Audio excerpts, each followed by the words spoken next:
आज आरो एक रेसिपि निये चले एसेछि बेसनेर लाड्डू। एर जोन्नो लागछे बेसन, चीनी, घी और काजू बादाम। प्रथमे बेसनटाके ड्राई रोस्ट करे निते होबे। एखाने 200 ग्राम बेसन नेওয়া হয়েছে।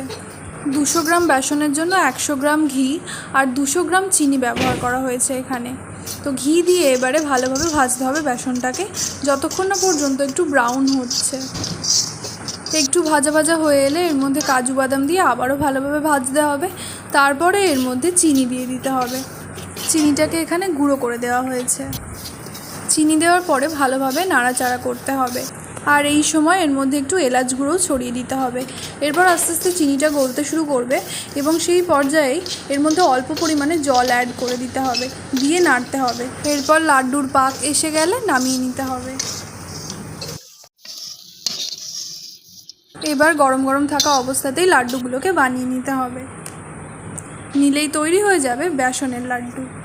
খুব কম উপকরণ দিয়েই অনেক সহজে চটজলদি তৈরি হয়ে যাবে এই বেসনের লাড্ডু। তো আপনারাও বাড়িতে ঝটপট বানিয়ে ফেলুন। আর রেসিপিটা ভালো লাগলে লাইক, শেয়ার আর সাবস্ক্রাইব করতে ভুলবেন না।